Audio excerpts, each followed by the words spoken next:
Okay, good evening, everyone, and welcome to our Asian American and Pacific Islander Heritage Month virtual forum discussion. This is the second part. We had the youth forum last week. So my name is Pramod Pradhan, and I am the Community Engagement Librarian at West Hartford Public Library. This evening's virtual Zoom forum is also streamed live from West Hartford Interactive TV, which is Channel 5 and also West Hartford Interactive TV's YouTube channel. May is designated as Asian American and Pacific Islander Heritage Month to celebrate the achievement and contribution of people of Asian and Pacific Islander descent in the United States. Given the importance of the month of May as Asian American and Pacific Islander Heritage Month, West Hartford Public Library and West Hartford Parent Community Equity, Diversity, and Inclusion Group is hosting a forum to bring together prominent AAPI community leaders. We also had an incredible youth forum, as I said before, last week. And if you have missed it, you can still watch the discussion by going to West Hartford Interactive TV's YouTube channel.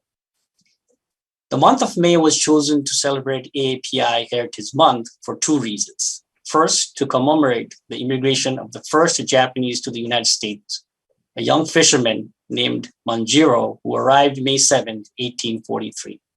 Second, May also marks the anniversary of the completion of the Transcontinental Railroad on May 10, 1869. The majority of workers on the Transcontinental Railroad were Chinese immigrants who laid the tracks and were responsible for most of the dangerous and heavy manual labor tasks. AAPI Heritage Month invites us to acknowledge and understand the diversity that exists within the fast-growing racial group in the United States. The AAPI community represents more than 320 countries and ethnic groups, and well over 100 different languages. AAPI Heritage Month isn't just for ceremony, it's a time to learn about the history of these different cultures, which includes everything from the key contribution Asian American and Pacific Islanders have made to the United States to marginalization that span generations. These experiences are especially important in the face of a sharp increase in anti-Asian discrimination and violence since the start of coronavirus pandemic. It is also important to address how the model minority myth disguises the need of underserved AAPI subpopulation. The model minority myth is a uniform assumption of high achievement across all AAPI communities, when in reality, many AAPI communities face distinct and multiple barriers to equitable education, access to quality healthcare, government services, and jobs that pay a living wage due to socioeconomic factors, immigration status, limited English proficiency, and poverty. So also mark your calendar for our upcoming virtual author talk that's happening on May 25th at 6:30 p.m. with Min Lee, who is a federal early childhood policy expert with experience in classroom and was named one of the 100 coolest dads in America by fatherly.com in 2018. So before I pass it over to Yuki Oda, who will be moderating this forum discussion tonight, I would like to thank Yukio especially and all the West Hartford Library staff who played an important role in making these two forums possible. Also, we'd like to thank West Hartford Interactive TV for streaming this live forum and Channel 5 through their YouTube channel. And especially, I would like to take this moment to thank all the panelists for giving their time and sharing their experience today. Thank you. Now over to Yukio. Great. Thank you so much, Pramod, for the warm welcome and introduction and history about Asian American and Pacific Islander Heritage Month. It's such an honor again to have this space in our community this month and to really just appreciate and celebrate all that is us here. And so good evening, everyone, and thank you again to the West Hartford Public Library and West Hartford Community Interactive. My name is Yuki Oda, and I am a parent of a 7th grader at KP, King Philip Middle School. And like Pramod said, I'm one of the founding members of the West Hartford Parent Community Equity, Diversity, and Inclusion Groups. I also wear many other hats, and I'm a program and partnership specialist at Equity CT and the co-chair of the Connecticut Family School Partnership Advisory Council, which is a federally funded state family engagement center. And speaking of AAPI Heritage Month, I am an immigrant from Japan, and our family is a proud, beautiful, and sometimes complex mix of races, languages, and cultures. So last Friday, as Pramod said, I had the honor of moderating a conversation between the youth of West Hartford in celebration of this month. They were so open and honest and so insightful, way more than I ever was at their age. And so I am grateful for the families and educators that are nurturing our young people these days, that they know more than we ever did at that time. So thank you all that are out there for supporting your children and your youth. So tonight, again, we have an amazing lineup of community members with such rich experiences.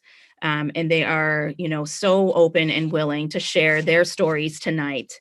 But before we get ready to hear from the panelists today to commemorate AAPI Heritage Month and our community in West Hartford, we have to acknowledge that this year feels a little different in trying to celebrate this. It's been a difficult year between the pandemic, highlighting all the inequities that have always existed, but also the pain and harm caused by racism and gun violence on our Pan-Asian community members in Atlanta, Indianapolis, California, New York, all across the nation, and even in our local community. Anti-Asian racism didn't start with COVID, and we have been targeted repeatedly, whether it's the US government illegally annexing the Kingdom of Hawaii, the Chinese Exclusion Act, Japanese internment, Vincent Chin, our South Asian, Sikh, and Muslim community members being targeted after 9/11, SARS epidemic causing similar anti-Asian sentiments as now. And yet, as a community, we continue to heal and grow and advocate for a just society, not only for our community, but also with others who are experiencing systemic inequities and oppression. And while this year we try to make sense of all this, we still have so much to celebrate. Kamala Harris as the VP, increasing authentic representation in books and media, bills to include AAPI studies in a K-8 model curriculum in Connecticut this legislative session, and the continued work in fighting injustices being led by youth in our community and beyond. So before we dive into our panelists, I just want to give everyone a little bit of a background, not background, but some data on our community. And here I am sharing screen. This is a very, like hit or miss. All right, so here we are. This is from the census, and according to the census, the Asian population is the fastest growing population in the U.S. And this is a trend that's also reflected here in Connecticut as well. And the next slide shows that under the Asian and Pacific Islander umbrella term, these are the various ethnicities that exist. There's a wide range, and as Pramod mentioned, there's over 50 ethnicities and over 100 languages represented. And some of us came to the U.S. as highly skilled workers. Some are on student visas. Some came to the U.S. as refugees. Some have been here for over 5 generations, while some of us just got here yesterday. And going from the national to our Connecticut data, and this is all Asian Americans by county. And as you can see, this is Hartford County and this is Fairfield County. And these two counties have a fairly large Asian population. And as you can see on the side, these are the different ethnicities that are represented in this chart. But this chart does not necessarily represent the Pacific Islander experience or data.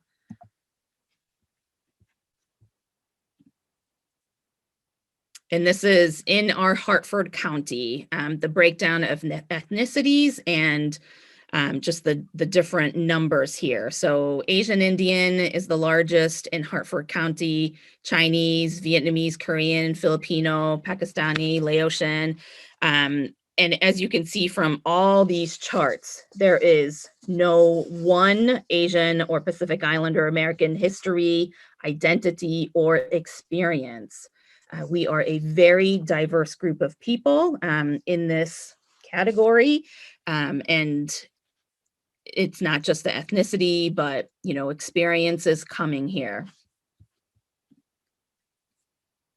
And in this last slide, and, you know, as you are reading more about our Asian American and Pacific Islander American communities, you might come across some of these acronyms. And so before the term Asian American was coined in the late 60s to unite all Asian identities as a collective political power, we would use our ethnic groups. So Japanese American, Filipino American, when we talked about our identity, but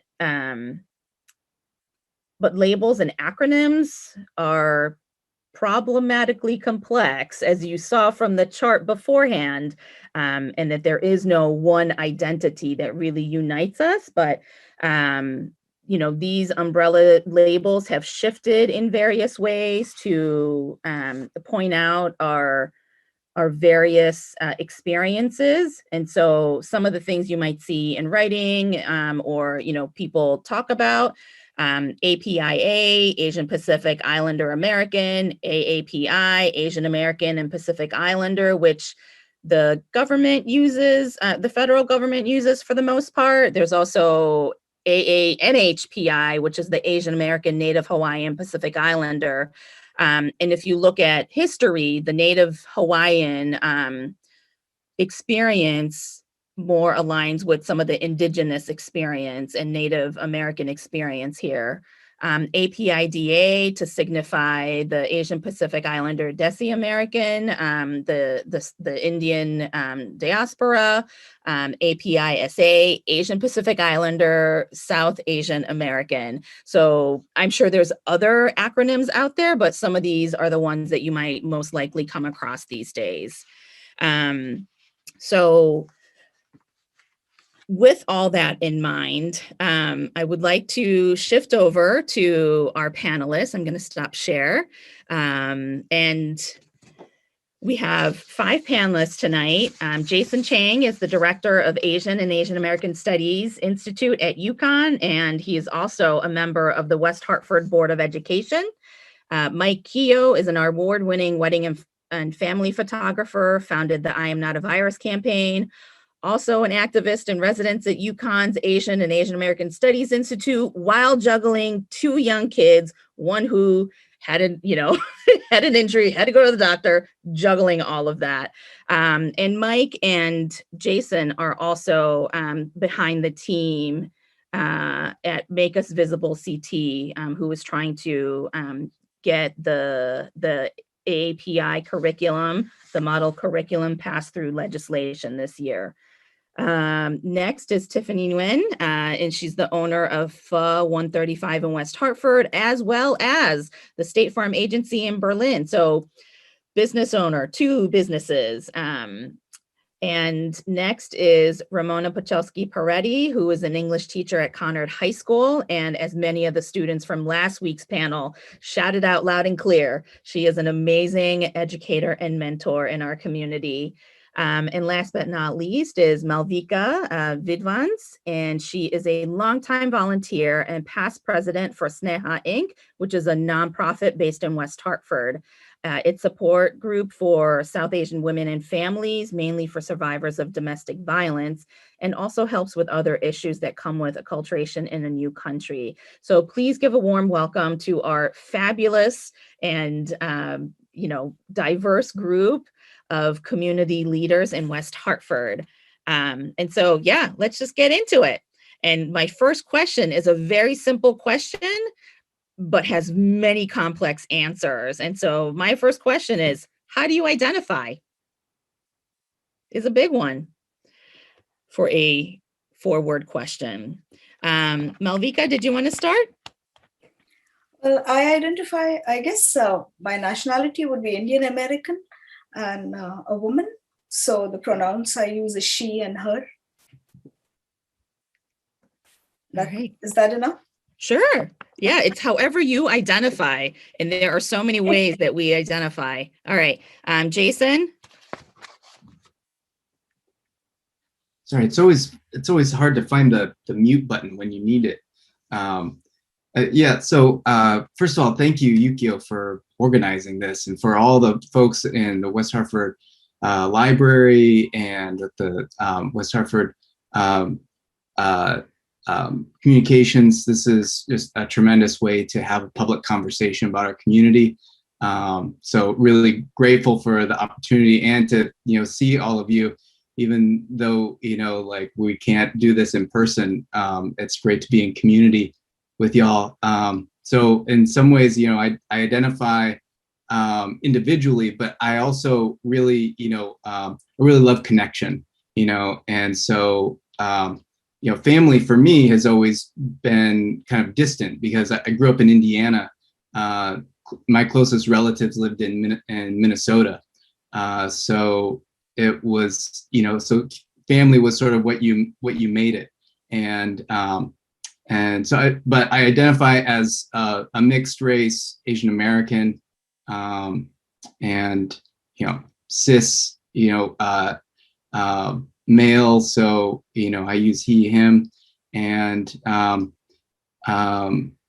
yeah. I mean, I have some other kinds of I could tell a little bit more about my story, but maybe I should wait and have a kind of more quick introduction. Yeah, thank folks. you. Yeah. So if we want to move along to Mike.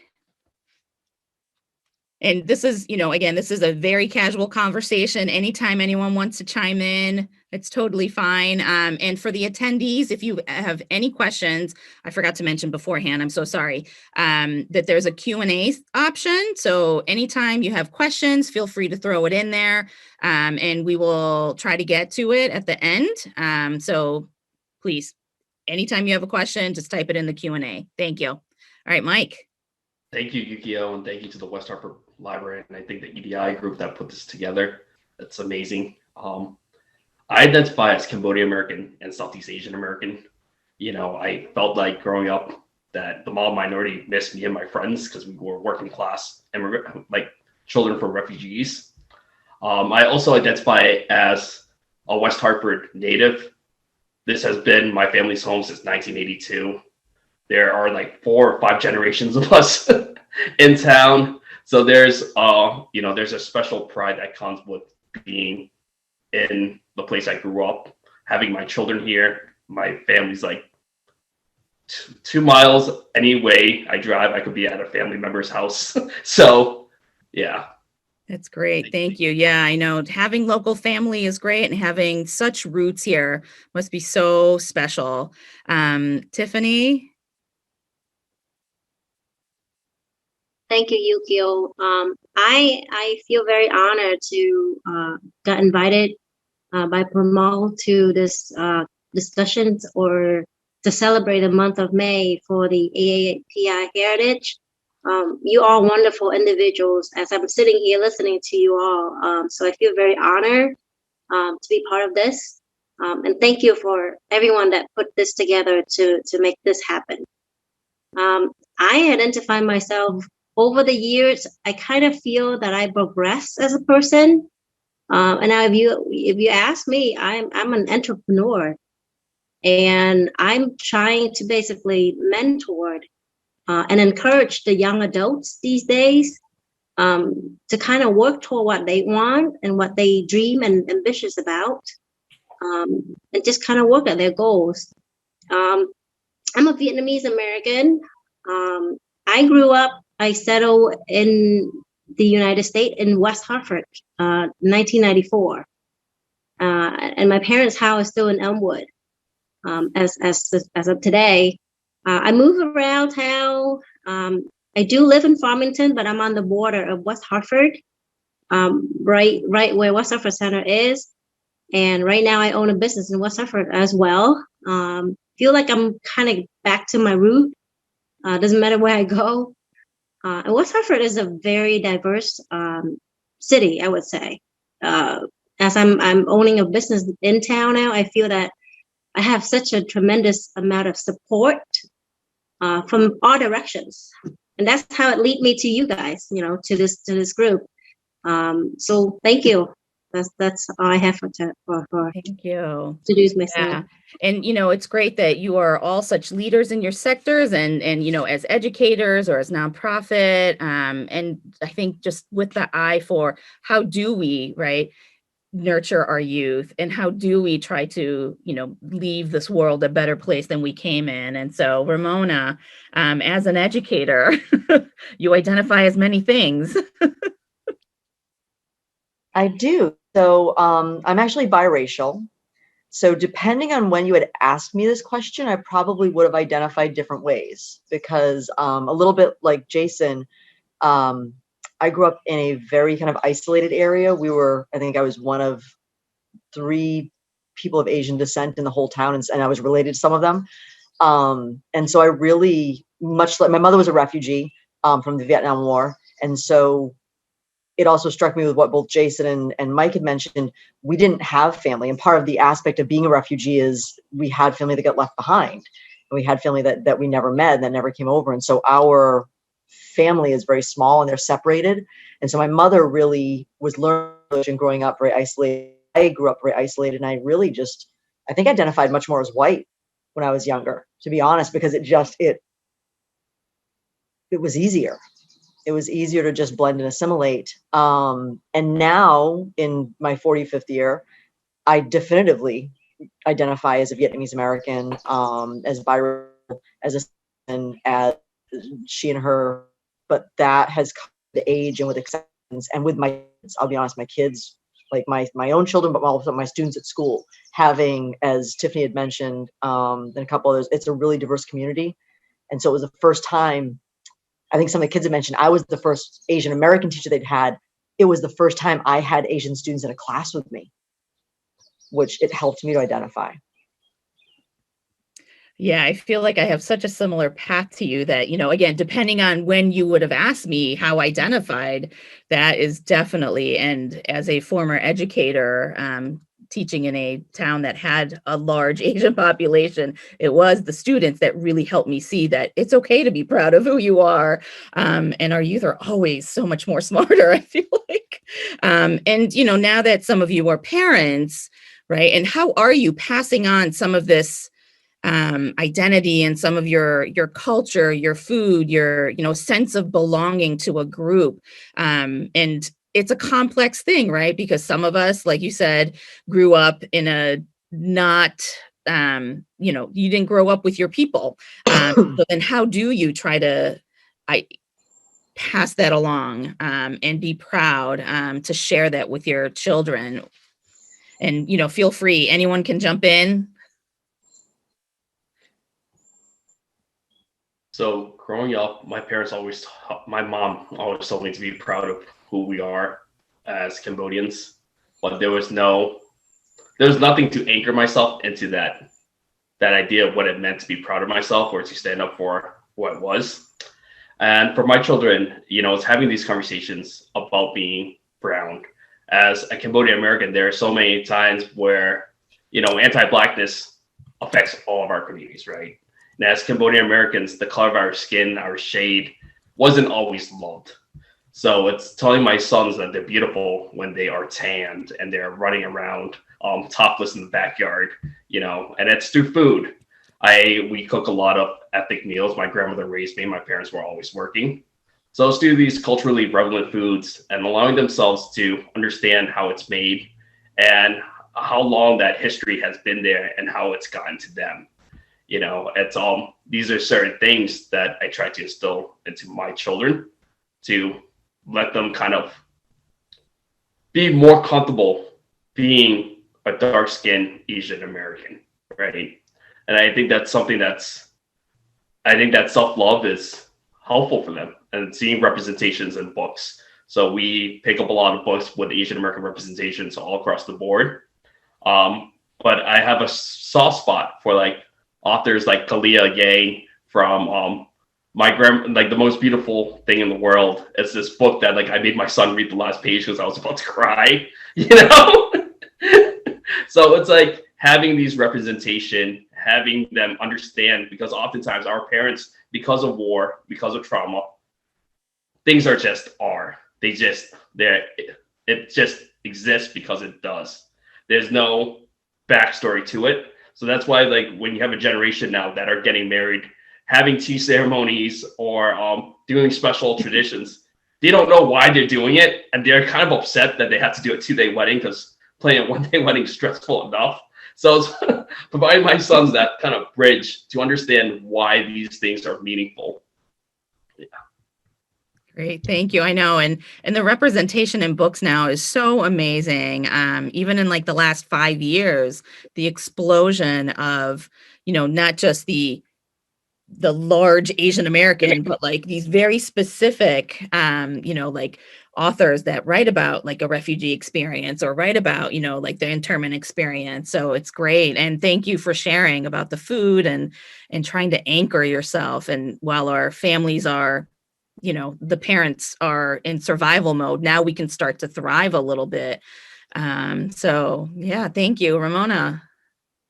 I find I envy Mike a little bit in some ways, because I think you're biracial. There's feet in two worlds, and especially growing up in a very rural area, there wasn't. My mother could cook the food, but it was getting the ingredients. I mean, now I think it's hard for your kids to imagine now because Whole Foods has like every food from every corner of the world you can imagine, every spice, everything's there. But really, if you didn't, at the time that I was growing up was in the 80s into the 90s, if you didn't live by a city that was populated by an Asian community, you couldn't get the spices and the things that were necessary to create those dishes that she knew and that she grew up with.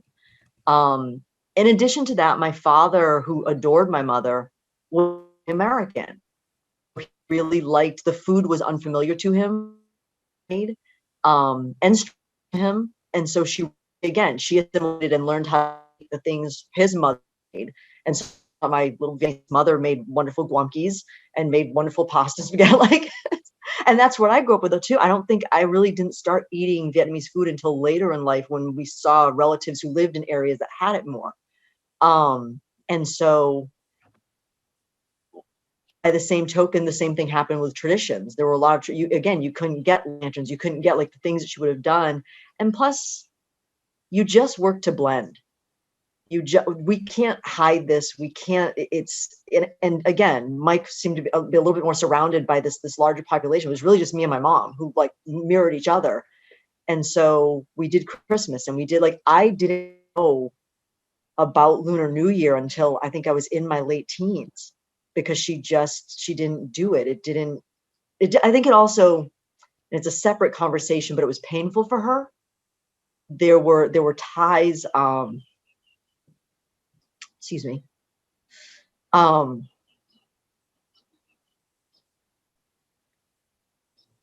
didn't think I'd get emotional about this. There are things in her past that, and I think this is the case for a lot of refugees, no matter what background, that it's to distance from it and the new thing, because doing it alone or without you grew up doing it with is really hard. And I don't think that I appreciated that until I got older and I understood better. So I think there's this collective cumulative experience for people from various Asian backgrounds. And then there's the experience of someone who's racial or like whatever that individual separates and delineates. Sorry, I get so emotional. Thank you. Yeah. And I think these are very similar threads. Jason. Yeah, well, thank you for sharing that. I mean, I also identify with what you're saying about not having a lot of like a larger community that kind of reinforces the relevance and the viability of those cultural practices. I mean, my dad is he was like third generation Chinese immigrant from Hawaii, and so and Hawaiian culture, culture on Oahu is already like kind of a Pan-Asian culture. There's a lot of blending and mixing, and so I think when he moved to Indiana, what I thought was Chinese was actually just like Hawaiian culture, and so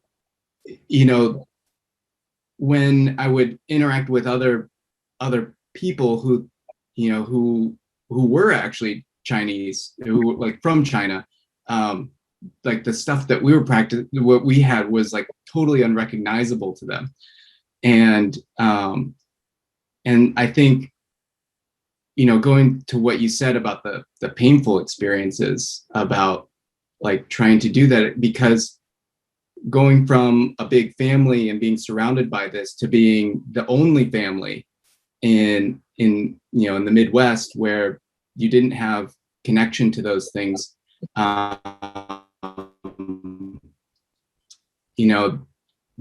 I think it is painful to try to revive that without the social connections, and yeah, and I think now I have like food memories, like today I just went to Parkville Market because they have a spam and egg sandwich, and to me that's like memory food. It's like I eat that and it's like I'm like back home in my in the kitchen with my dad making spam and spam musubi, and so it's just one of those things that I think it gains as I've gotten older. It's gained more meaning for me, and allowed me to understand how challenging it was for my dad to be away from family, and even though that was seen as being successful for him, to leave the islands, to get a mainland job, to have a family out there, and but then to lose so much too. I've become much more like, I'm sorry. I've become much more like Mike, and I've become much more adamant with my daughter. And I've really sort of pressed upon my mother and asked her to engage and really help us learn, help us understand before we lose her, before we lose the customs and the memories. I was just going to ask if, Jason, you made your whole family eat the spam musubi and make that your family food anchor too. No, we one of the things that happens for our family is we're constantly inventing stuff and trying new things, and I think that the stuff that we pass down ends up being the things that we made up when we needed something, and so there's this part of experimentation that I really like, and being exploratory and discovering new things that I think is part of what I'm passing on. Great. And Tiffany, you are an owner of a restaurant, and food is a big part of your life. And so what are some of the ways that you are, between you and your parents and you and just other community members in general, how are you using food to pass on anything?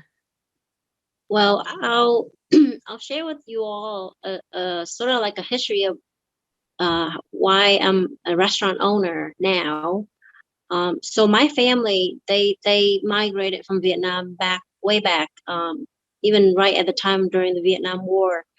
So 1975, that's when they fled it by boat. And they settled here in Connecticut, West Hartford. And that was my aunts and my uncles. And when they first came here, no education, no language. What can they best do is back to their roots, is opening restaurants, selling food to make livings. And that's what they did. So my family was the first wave of Vietnamese restaurants in Connecticut. And the first one was right on New Park. The building still stands. That was the first restaurant. And surprisingly, is that back in the 1970s, early 1980s, Asian food's already introduced and very acceptable. I was told stories where the restaurant was open and there would be lines of customers waiting to try our food.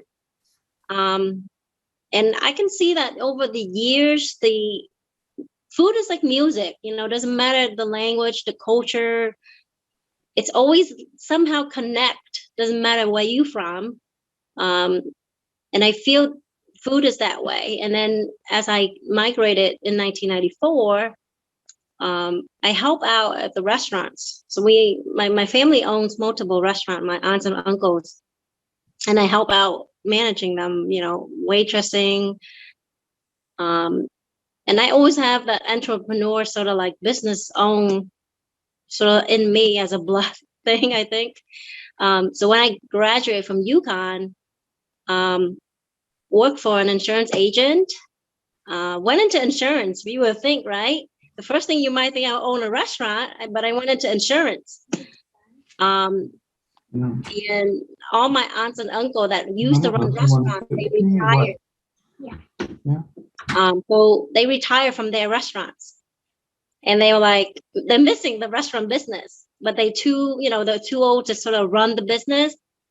So that it came upon it almost like a fun thing we discussed among family members, but it became a serious investment.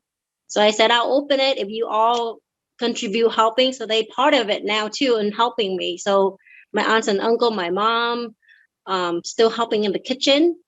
And then as I got married and have kids, I want to keep the culture and the Vietnamese food. I mean, it's pretty healthy from what I know. We eat a lot of vegetable and a lot of soup, So I cook for my son, and I have an autistic son.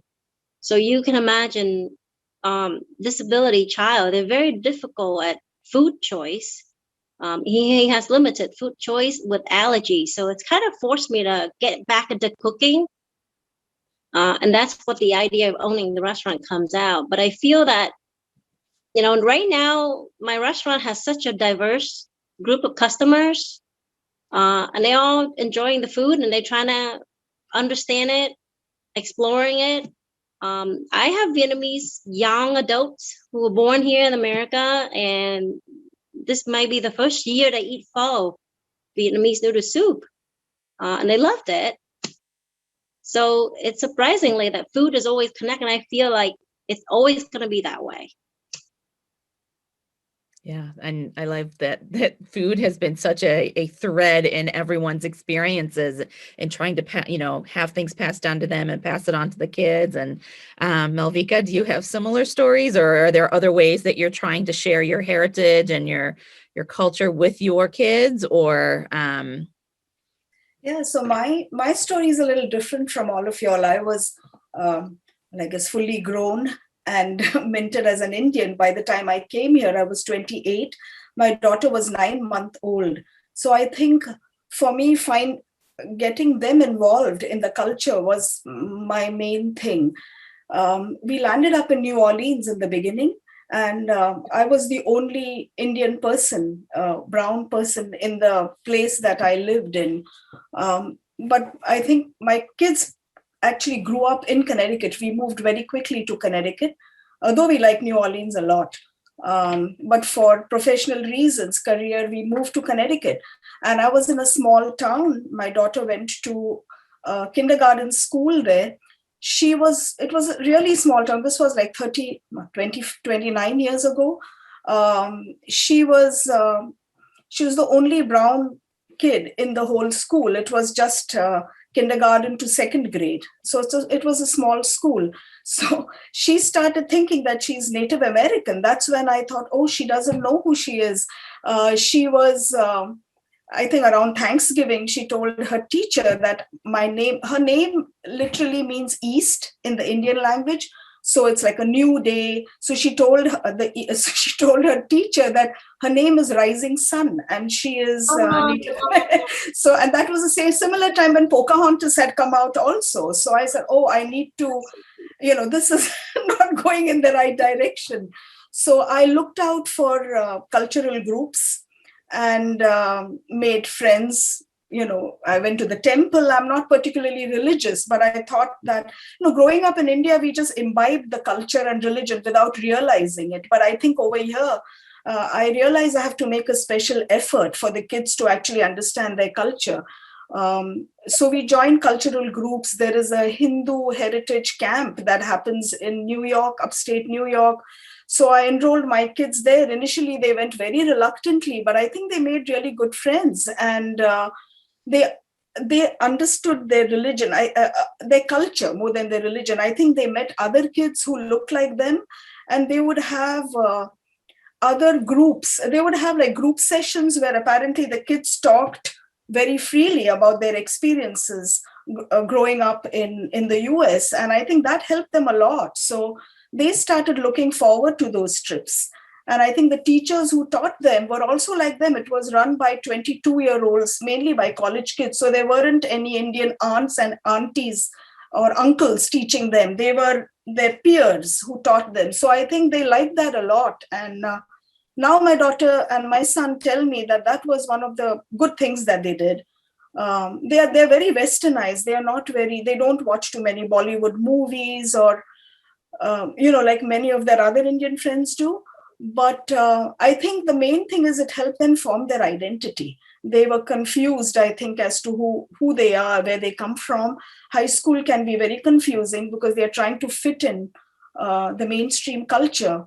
So I remember my son was upset that we named him such an Indian name. So I told him, instead of yelling at him, I told him that, okay, when you are 12, you tell me what name you want and we can change your name.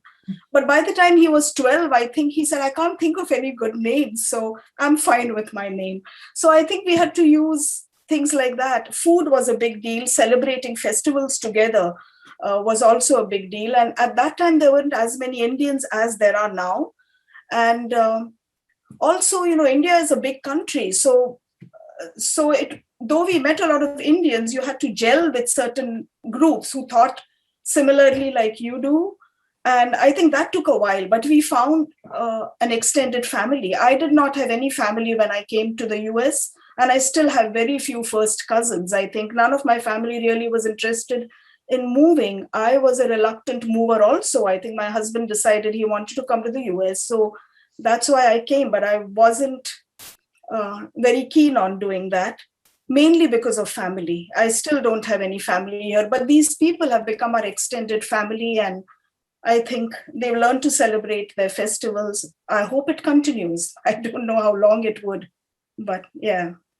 Great. Thank you. Yeah, I know there's so many like Saturday schools and like summer camp options. I was a Saturday school dropout, but yet forced my daughter to go to Japanese school on Saturdays, which did not work out that well. But, we try to continue right through food, through just talking and making sure that, she sees herself in a lot of different places. So I'm like getting really just inspired by the various ways that you as parents and families, are trying to connect and hold on to some of that. So I'm gonna, write notes and like try to make sure that I bring that into my life too. And so, like with all these complex identities, right? At one point you would have identified as something else, and now you're really more self-confident in your skin and your chosen way of identifying. And how has that really helped you in thriving in your chosen fields? Some of you are nonprofits, some of you are educators and entrepreneurs. Like, what about your background has really made it so that you can thrive in your careers, in your path, in what you do? I can kind of chime into that. So after I got out of college, as a Vietnamese American, I was always missing all these celebrations, all of this, especially the Lunar New Year's in my country back in the day when I was in Vietnam. And I don't see many, I would say, organization in Connecticut, especially, put that together. So I miss the Vietnam Tet so much. We call it Tet, TET.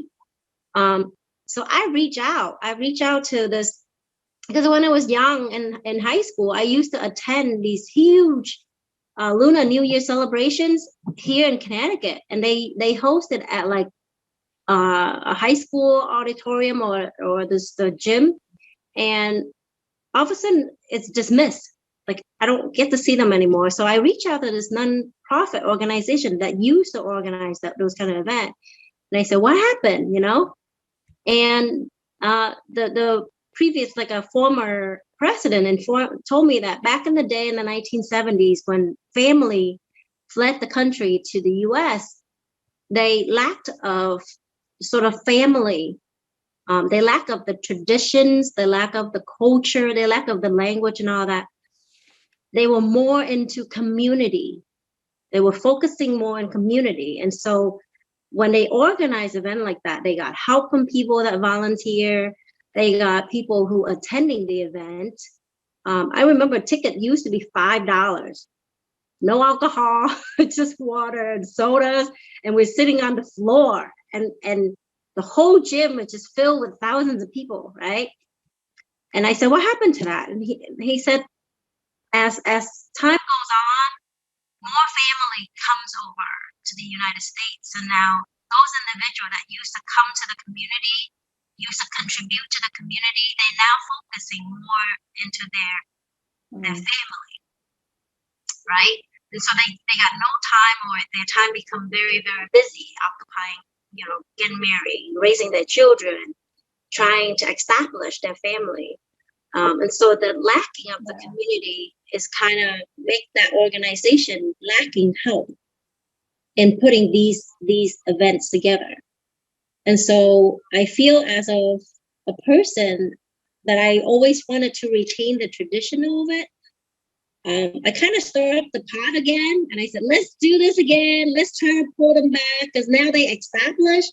They become these business owners. They become these wealthy individuals. They become this knowledgeable people. Get them back here, and maybe we have better events, And that's how I join a nonprofit organization here in Connecticut.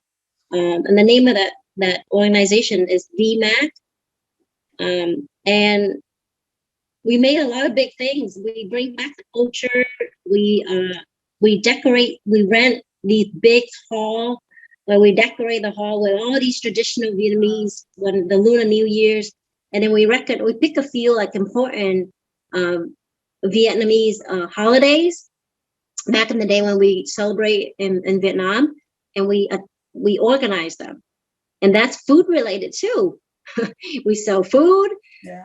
We invite people. We have kids, fun stuff, and so that they can bring their kids. Family now have kids, and they'll bring their kids, or they'll bring the elderly parents, and the elderly parents enjoy it so much because we wear these traditional clothes.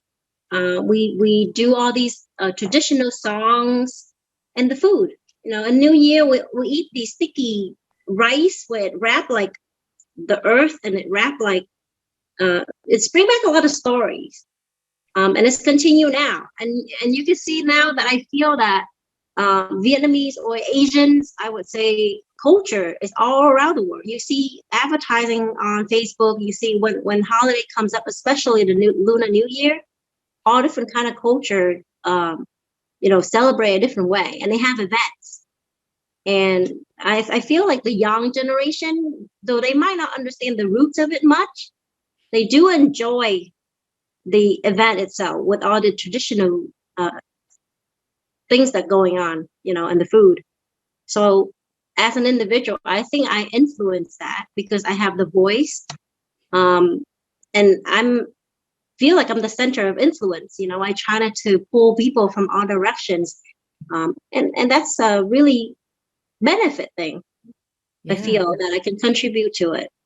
And that's a really powerful way to bring people together again. And your sense of starting a new and, business and entrepreneurship, and your experience as, families with the food and a refugee experience, and trying to bring people together. I love that, like, it's such a cycle, and that energy of, the elders and the youth. And so it's so important. And thank you for, again, creating that larger community out of not nothing, but things that have faded away. So and Malvika, I know that you are also a part of a nonprofit that creates space for other South Asian women.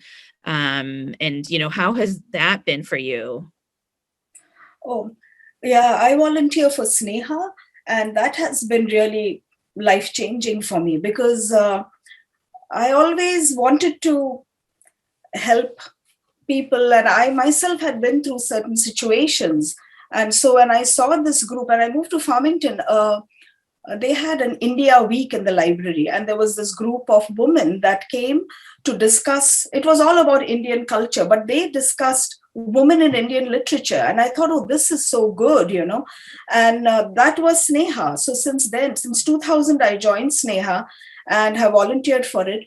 So I think I'm using my culture to try and be a bridge between the women that we try and help and the support that they can get from the government. So, for example, we collaborate with the Connecticut Coalition Against Domestic Violence. And very often, there are many cultural issues, even in raising kids. Like Indian parents who have just come from India believe in corporal punishment, and that is a no-no, where you can't smack your kids for not doing their homework. For example, the parents don't understand the rules over here. You cannot leave your children alone in the car. There are certain things which they really don't know that they are wrong, that you can't be doing that. So I think DCF used to be called for many such instances, and we had to be the conduit to try and explain the cultural aspect of it, and that the parents are not evil or they are not mean. It's just that they don't understand the situation. So I think CCADV has done a really good job. They periodically have meetings with social workers from all over Connecticut who come, and then one of us from our organization will explain the situations to them. And I think a lot of Asian cultures are very similar, even where domestic violence is concerned. Like the women, I think, are unaware of the support systems that are available in this country, because they are not used to going to the police. They do not believe the legal system. So we try and help them and tell them that, going to a shelter is not bad. You get a lot of help in a shelter. Shelters are not filled with drugs and bad stuff like you imagine. They are actually clean places. So I think we try and do, explaining that way, so that people actually use the systems that are in place for them. And I think the police departments and the social workers are slowly becoming aware of our organization. And so they approach us whenever they are in situations like that. We are trying to do this also with our own community, to try and explain to them that it is not shameful to talk about domestic violence or mental health issues, which are pretty rife in our community, but nobody talks about it. Unless some bad event happens. So I think we try and explain, but I think our organization is looked upon as like doom and gloom, because, when they are having like Diwali celebrations, Diwali is one of the biggest celebrations, they do not want us to come and talk about what we do, because they think it's, oh, this is a happy occasion, we don't want you to talk. So I think communicating that is difficult. So we've started doing things like mind and meditation events, or book readings, or like fun events, picnics, where we can distribute our information.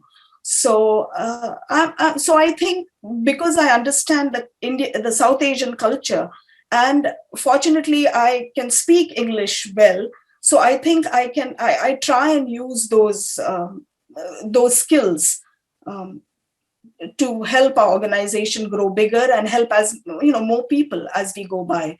also in acculturation issues, like many Indian young girls are not allowed to date. They are not allowed to drive sometimes because that gives them independence. So we try and explain to the families as well that, you shouldn't, that this is a different country that you're living in, and just try and explain what we've done with our families and try to make the connection. So, yeah. Even with the clothing too, right? Is that correct? Oh, yeah, right. Yeah, what I understood. Yes. I used to hire employees where they have to come to work in a certain clothes, and yes, yeah, it restricted them from doing it work. is, yeah. So I think it's very difficult to explain all this, that it's just clothes in the end, but so we have to be careful on how we navigate all those paths, because those people believe in certain things. They won't work in parlors where, where men come in, and it's very difficult to break those patterns. But I think education and understanding of the culture, I think, helps. So slow progress. Totally understand. Yeah, and that how do you maintain your identity, but also can be a part of this larger society in a way that is comfortable and is practical, and these are all very different things, and just going from that survival mode to like how do you end up being able to thrive, that's a big bridge that needs to be crossed. And Mike, as a photographer, right, and you've met so many different families, and you get access to such intimate moments for people, and how has that been for you, and how do you use your background to make people comfortable or tell their stories, or do some of that, and now more as an activist, how does that show up? So I'll be quick to admit that I was not proud of being Asian American, Cambodian American growing up.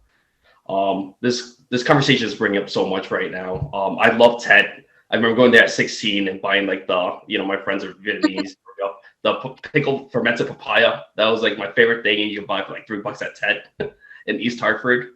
But it wasn't until I discovered Asian American studies, and that was a self-discovery, and I was able to discover poetry and these truths that we have, and it allowed me to think about my past experiences, right? And during this conversation, I just thought of something that I haven't thought about in such a long time. When I was in 5th grade, I did a homework with electric tape because I didn't have glue, and my parents were both working overtime. And I brought it into class, and I got a 0 for it because it was taped on and not glued. And my teacher told me that because I was Asian, that I should have access to rice at home, and that I should have been smarter and taken this rice and like pressed it on the back and put it in. This was that way. I haven't thought about this until we are talking about these moments where, where we were in this position. I don't want my sons to be in that position. What Asian American Studies has provided me, right, was this ability to tell my own story. And I think that's what we need to highlight, is our stories are larger than ourselves. I'm thinking about like how funny it is that Jason is searching for spam wasubi, right? And the refugee in me is saying like, don't spend $5 on that. I could make it. But it's something larger than that, right? It's this connection he has with his father inside that kitchen in Indiana.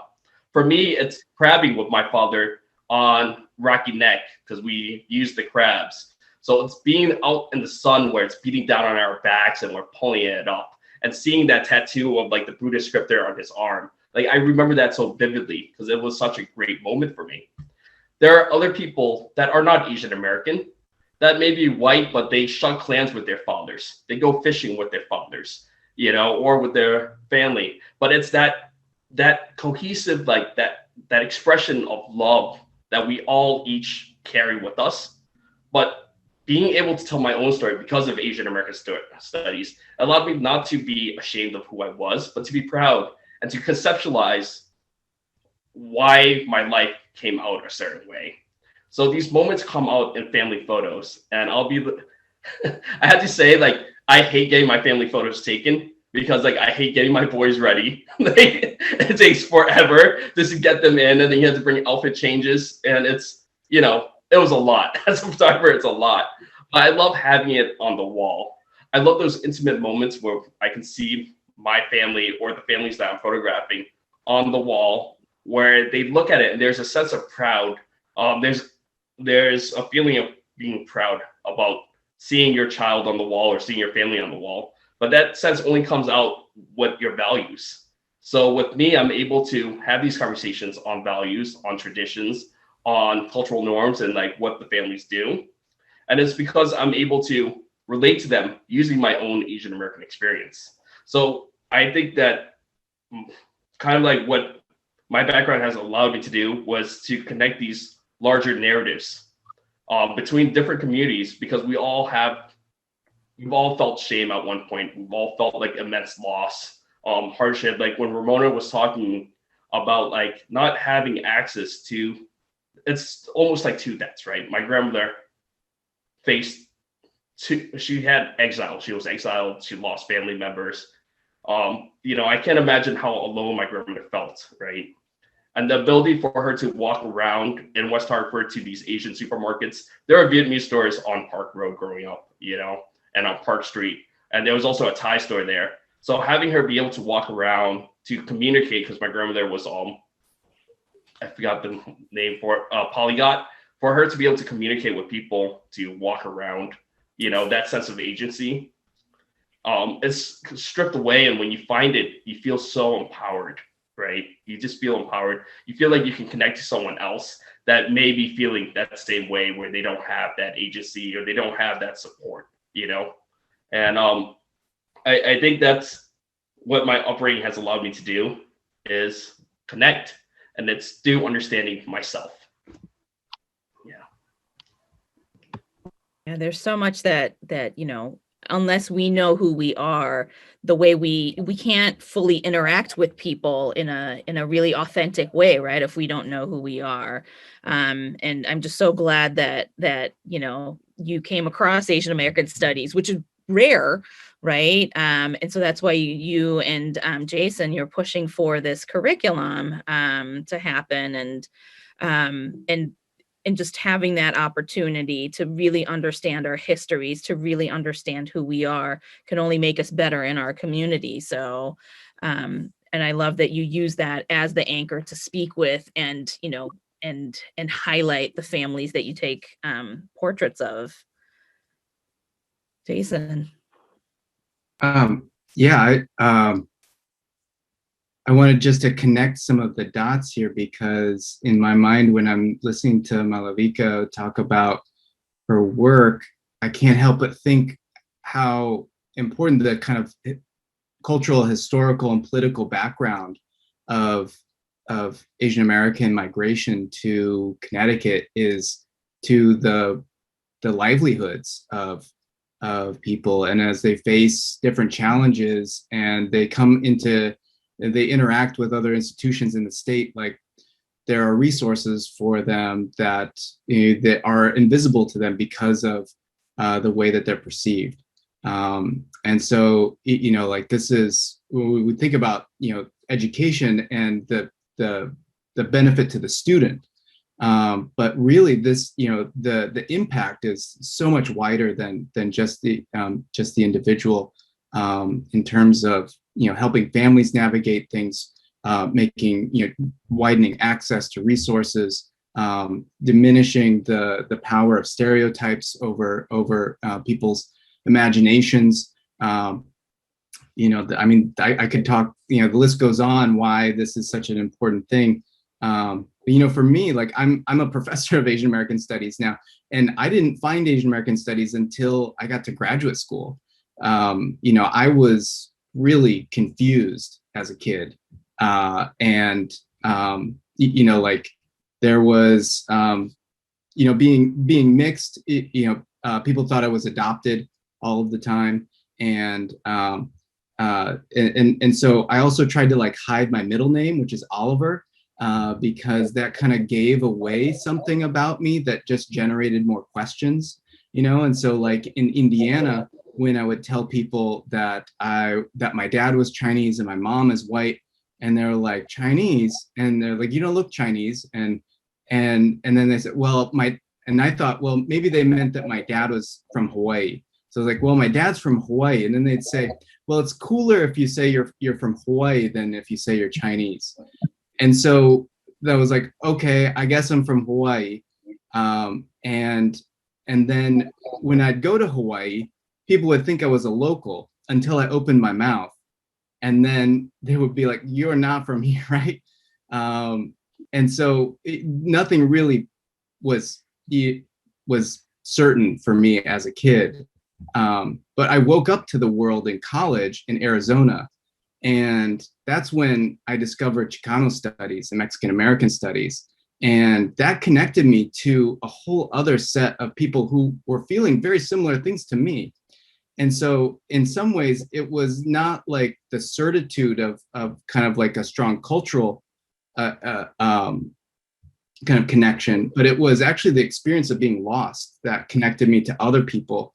And I think as I came to Asian American studies from that perspective, it helped me to kind of think about Asian American studies as my starting place, but always trying to translate out of that into other communities, other contexts. You know, that's why my first book was about Chinese in Mexico, and to think about the different ways that the Asian American experience can, you know, illuminate certain parts of society, not just for a particular group.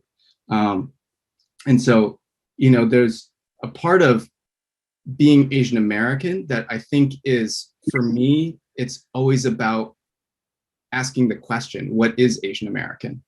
And it doesn't feel like there's always a particular answer, but it's asking the question and doing things like this, where we're talking to each other, that actually gives the term Asian American meaning for me. Otherwise, it just kind of ends up being an empty kind of census category.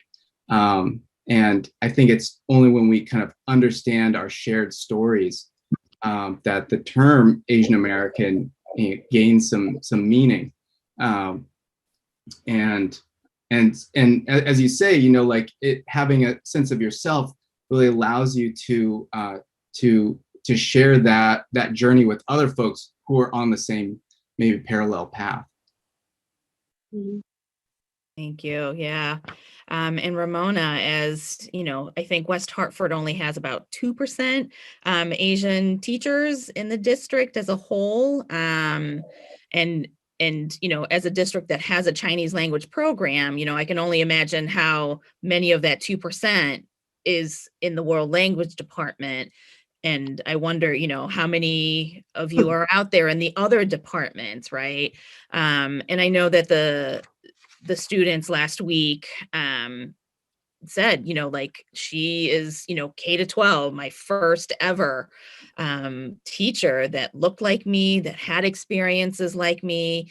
You know, how do you think that you are being a role model, or, you know, opening doors for our youth in West Hartford about what it means to be a strong Asian woman?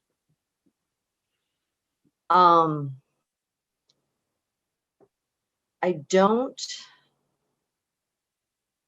think I mentioned earlier that I don't think I really embraced the age of my existence until I was really kids. And I distinctly remember walking to one of my friends and having an Asian student come up to me, didn't know what specific ethnicity was, said, "Do you speak Vietnamese?"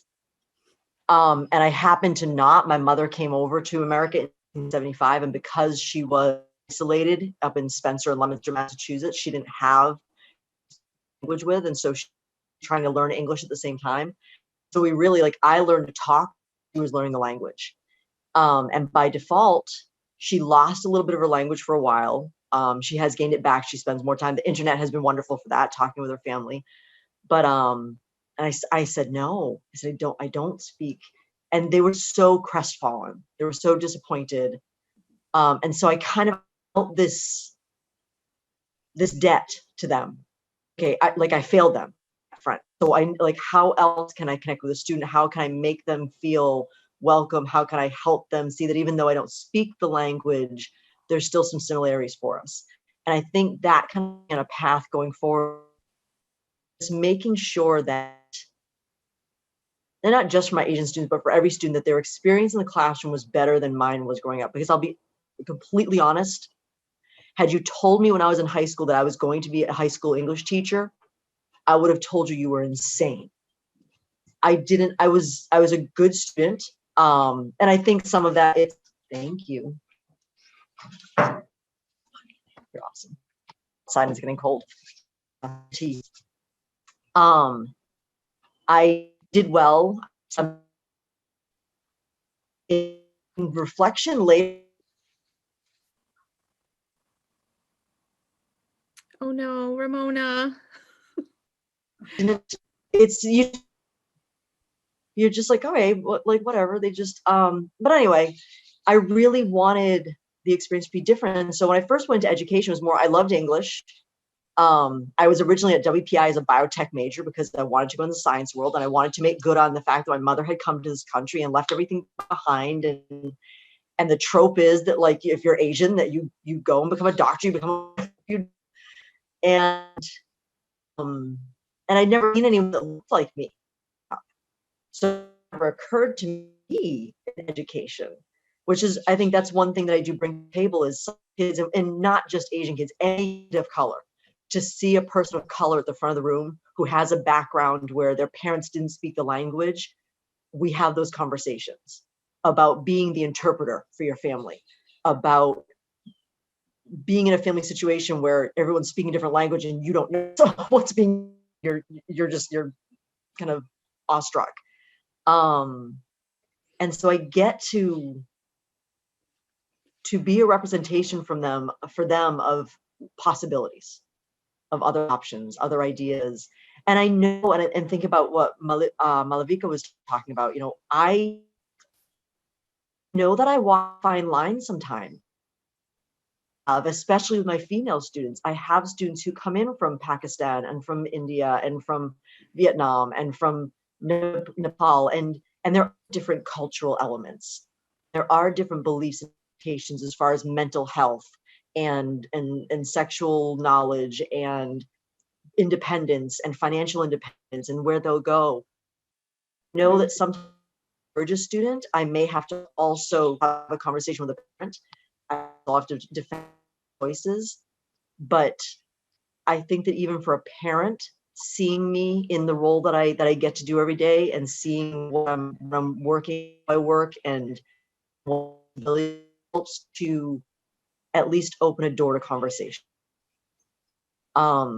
Was such a privilege. It's a remarkable thing to kids. And I'll be honest, you and Jason are two of the first other academics of Asian background I've met. Certainly in the elementary and the world. I remember a meeting one time, we were in the Connor, which is enormous. It's an enormous gym. And we were doing some work on race and identity. And they're like, oh, everyone who's Asian, stand up. And it was me. Like crickets. Just, I'm like, what? I'm thinking that, like, there'll be an elementary teacher, and just me. And I think that was a really telling moment, not only for me, but for our district also. And I will for that. They looked around and went, wow, we've a problem that we need to fix. And so they're working on it. But I think that my background, my history, and the fact that I'm learning them makes me more vulnerable. And that allows them to be a little bit vulnerable with me. Great, thank you. And Ramona, you bring up a good point of the district saying we're working on it, right, to recruit and retain many more educators of color. And so, and I'm realizing it is 8:18 already, and this is only until 8:30. I wish we could go on and on. But my one and last final question is about, things like policy, right? Like, we're working on it. Well, so what, like Ramona, in your view, what resources or policy do you feel are lacking for Asian American educators or students or in the education field that you would like to recommend? I mean, I And can then- come back to you or. No, I'll And this bridge is a right over question there. for everyone too, you know, like in your selected fields, right? What resources or what policies do you think are lacking for our community that we can start to really, you know, make systemic changes and shifts, again, to make our communities better? So I Ramona, think did you want to go ahead? The first thing is mindset. That we don't, and I'm so excited that Jason and Mike are working on this. I've on Holocaust curriculum, I've worked on African American curriculum, and so this is my next thing. And part of my approach was, I'm not going to wait. I'm not going to wait until they tell me I can or they say I have to. And so when I actually teach a women's course that I created that's taught through UConn, taught through UConn, they get EC credit, and it's a women's literature course. We read Amy Tan, and we read Dean Hung Kingston, and we read, Alice Walker, and we read everyone. And so every woman in the room somehow sees themselves reflected. And so I don't know that, I know this doesn't necessarily answer your question the way it may need to, but curriculum doesn't be good. People aren't willing to do it. People aren't, and if people don't say, you know what, I know Shakespeare is important, and I know that Mockingbird is a great novel, but if the only stories we're telling are the same ones all the time, our kids are never going to read it. They're not, and on occasion they will. I love Sylvia. I with her because she's a cis woman who struggles.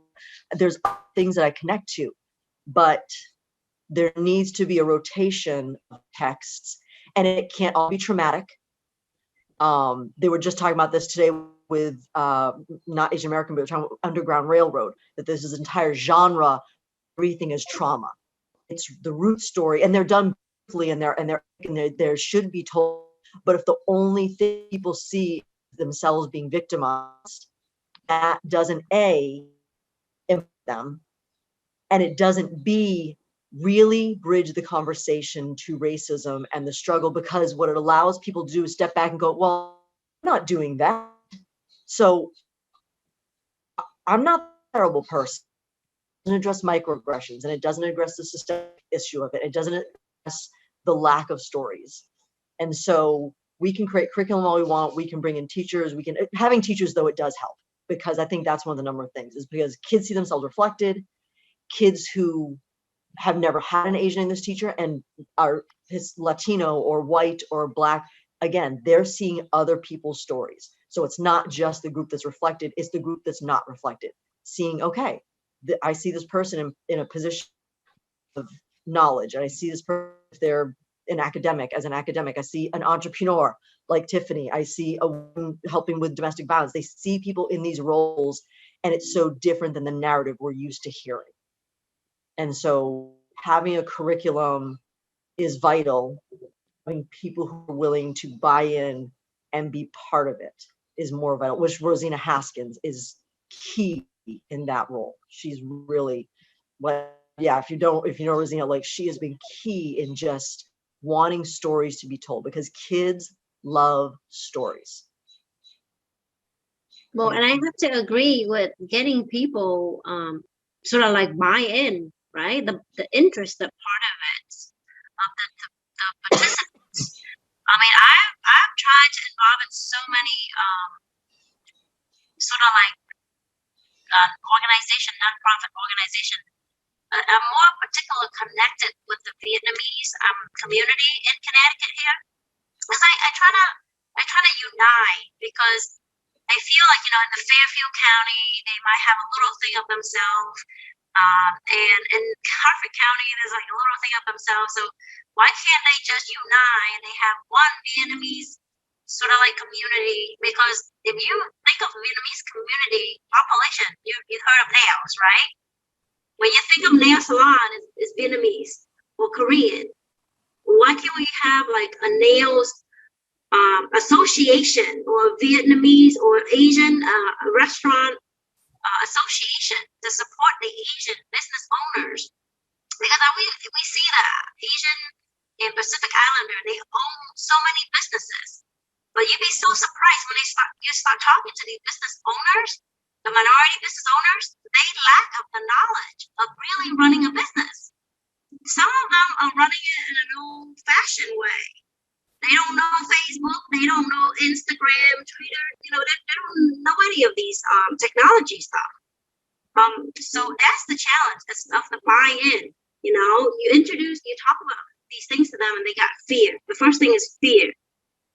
Like, these things gonna do to my business. So, I agree with Ramona. That's the challenge. It's the buy-in of all the people that actually we want to help. I think the support that Mike had mentioned, Mike, you had mentioned parents, and so many of my immigrant and refugees, they are working, they're always working. And so give them the privilege of time. If they feel like they tend to not like to make waves, really want their students well, and they don't necessarily have the time, not because they don't care, but because I can either go to this meeting or I can put food on the table. And I've got to put food on the table. And so it can be as simple as, give teachers, and it shouldn't be all out of teachers' pockets, but give teachers when Mike has a project, I can say, do you need markers? Do you need, whatever here's a box, take it home.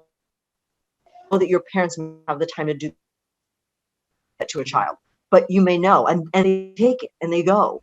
And all of a sudden it creates equity where that kid whose parents are working hard, and they see that, they respect that, they don't want to intrude on them, they don't want to bother them, but it allows them to have that. And one of the key elements too is supporting parents where they need to be supported. So I see parents on the participant list that I respect and I love, and I think the world of. Scott Rosina, fantastic too. So is Jocelyn. For me, it's about the community buy-in, right? We can ask our teachers to do all this stuff, but we do need parents also to demand for representation. I want my son to see more Black stories, more Latinx stories, not just in the month of February. I want them to see more Asian American stories as well. This is all, we're living together in a community. When they read Bibimbap and there was a rice cooker in there, my son just got so excited and he's like, it makes this sound. And he starts singing the tune of our Korean rice cooker, and his teacher last year started this conversation about, what do you cook with your parents? It transcends the experience that my son has at home and allows him to connect with others through these same experiences. But, that means that trust needs to be built. One of the parents in West Hartford called me. She is Asian American. And she goes, well, they put out one story or they put out one statement. That's it. Why am I going to go out of my way to connect with them? Why am I going to talk with them? Because they're not going to do anything. They don't care about us. And this family is looking at other homes in different states that have higher Asian American densities, and it's working together. We need our parents to come together. I've had so many parents on this group that are, and the participants that have stood up for Asian Americans, that have stood up for Black Americans.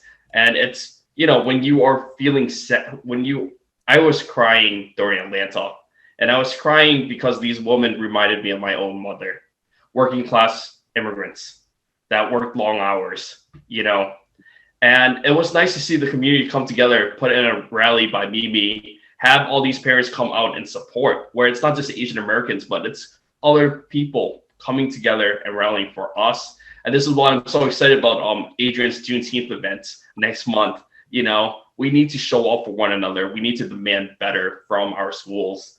And Ramona's right about, we can't just be sharing these stories of trauma. My story should not end, or my parents' story should not end with resilience because they became middle class in West Hartford. No, that's not where their story should end. But we did create a coloring book. Jason wrote the forward for us, and this is volume 2. With I gotta share. This is volume 2.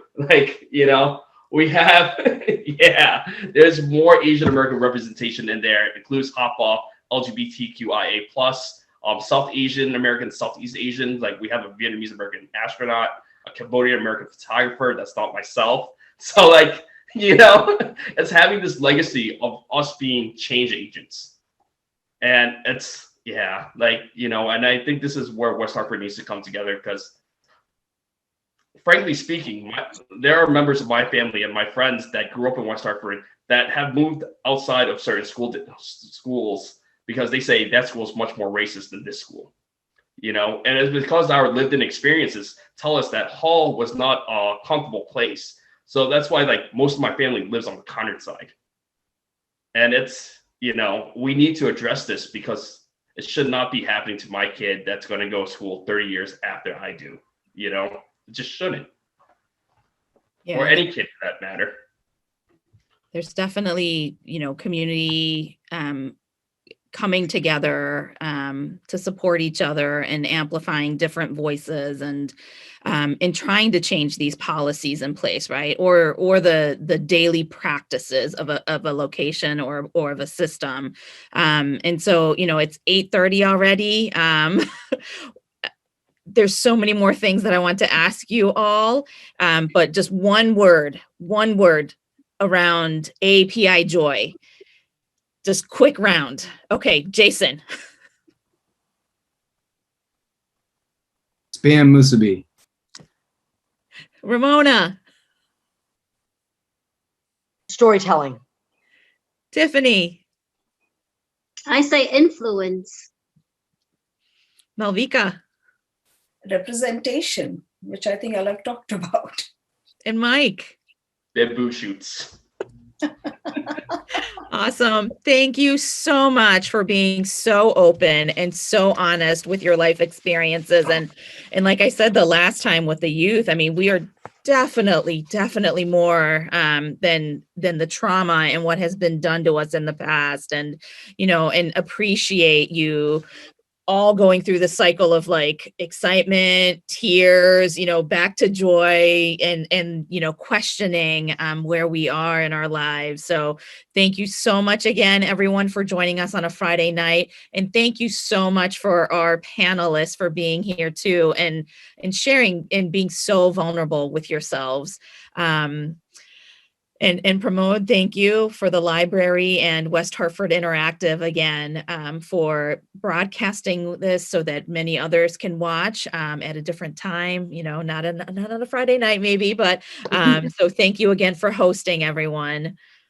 Thank you. Thank you very much, Yuki, for putting all this together. And special thanks to all the panelists and sharing your story. It was amazing. I was also relating to myself too, coming from Nepal, 2004, navigating through the process and raising a son who is now 27 years old.